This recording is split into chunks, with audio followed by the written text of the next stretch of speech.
ओम नमः शिवाय। आप सभी का हमारे YouTube चैनल पर हार्दिक स्वागत है। हिंदू कैलेंडर के अनुसार श्रावण मास का विशेष महत्व माना जाता है। यह महीना भगवान शिव को समर्पित है क्योंकि भगवान शिव को यह महीना बहुत ही प्रिय है। इसलिए लोगों का यह मानना है कि इस महीने में देवता की पूजा करने से व्यक्ति को कई तरह से आशीर्वाद मिल सकता है। हिंदू मान्यताओं के अनुसार उपवास का बहुत धार्मिक महत्व है। हर देवता को समर्पित एक कथा है जिसे पढ़े या सुने बिना उपवास का महत्व समाप्त हो जाता है। सोमवार का दिन भगवान शिव को समर्पित होता है, इसलिए सावन के महीने में सोमवार को उपवास करना बहुत फलदायी होता है। ऐसा माना जाता है कि अपने व्रत को फलदायी बनाने के लिए सोमवार के दिन भगवान शिव की कथा का पाठ करना और सुनना वास्तव में ही बहुत महत्वपूर्ण है। एक शहर में एक साहूकार रहता था। उसके घर में पैसे की कोई कमी नहीं थी, लेकिन उसके कोई संतान नहीं थी, जिससे वह बहुत दुखी रहता था। पुत्र की कामना करते हुए वह हर सोमवार को भगवान शिव का व्रत किया करते थे और शिव और पार्वती जी की पूरी भक्ति के साथ शिवालय में पूजा करते थे। उनकी भक्ति देखकर माता पार्वती प्रसन्न हुई और उन्होंने भगवान शिव से साहूकार की इच्छा पूरी करने का अनुरोध किया। पार्वती जी की इच्छा सुनकर भगवान शिव ने कहा, हे पार्वती, इस संसार में प्रत्येक प्राणी को उसके कर्मों के अनुसार फल मिलता है और उसके भाग्य में जो कुछ भी होता है उसे भुगतना पड़ता है। लेकिन पार्वती जी ने साहूकार की आस्था को बनाए रखने की इच्छा पूरी करने की इच्छा व्यक्त की। माता पार्वती के अनुरोध पर ने साहूकार को वरदान दिया, लेकिन उन्होंने यह भी कहा कि उसकी संतान अल्पायु होगी और केवल 16 वर्ष तक ही जीवित रहेगी। साहूकार माता पार्वती और भगवान शिव की यह बातचीत सुन रहा था।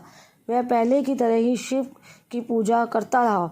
कुछ समय बाद साहूकार के एक पुत्र का जन्म हुआ। जब वह बालक 11 वर्ष का हुआ तो उसे पढ़ने के लिए काशी भेज दिया गया। साहूकार के बेटे ने मामा को बुलाकर ढेर सारा पैसा दिया और कहा कि तुम इस बच्चे को काशी विद्या प्राप्त करने के लिए ले जाओ और रास्ते में यज्ञ करो। आप जहाँ भी यज्ञ करें, आप ब्राह्मणों को भोजन कराकर दक्षिणा देकर जाएं। मामा भांजे दोनों एक ही तरह से यज्ञ करते थे और ब्राह्मणों को दक्षिणा दान करते थे और काशी की ओर चले जाते थे। रास्ते में एक नगर आया जहाँ नगर के राजा की पुत्री का विवाह होने वाला था, लेकिन जिस राजकुमार से उसका विवाह तय हुआ था वह कान्हा था और इस बात की जानकारी राजा को नहीं थी। राजकुमार ने इस बात का लाभ उठाकर अपने स्थान पर साहूकार के बेटे को दूल्हा बना दिया, लेकिन साहूकार का बेटा ईमानदार था। उसने अवसर का लाभ उठाया और राजकुमारी के दुपट्टे पर लिखा कि तुम मुझसे शादी कर चुके हो, लेकिन जिस राजकुमार के साथ तुम्हें भेजा जाएगा वह एक आंख वाला कान्हा है। मैं काशी पढ़ने जा रहा हूँ। राजकुमारी ने चुन्नी के ऊपर ये लिखे शब्द देखे तो उसने अपने माता पिता को ये सारी बात बताई। बारात को छोड़कर राजा ने अपनी बेटी को नहीं छोड़ा। उधर साहूकार का लड़का और उसके मामा काशी पहुँचे और वहाँ जाकर यज्ञ किया। लड़के की उम्र के दिन जब वह 16 वर्ष का था, एक यज्ञ किया था। लड़के ने अपने मामा से कहा कि मेरी तबीयत ठीक नहीं है। मामा ने कहा कि तुम अंदर जाओ और सो जाओ। शिव के वरदान के अनुसार कुछ ही पलों में बच्चे की जान निकल गई। तो भांजे को देखकर उसके मामा विलाप करने लगे। संयोग से उसी समय शिव और पार्वती वहां से जा रहे थे। पार्वती ने भगवान से कहा, प्राणनाथ, मैं इसकी पुकार को सहन नहीं कर सकती। आपको इस धरती की पीड़ा को दूर करना होगा। जब शिवजी मरे हुए लड़के के पास पहुंचे तो उन्होंने कहा, यह उसी साहूकार का बेटा है जिसे मैंने 16 साल की उम्र में का वरदान दिया था।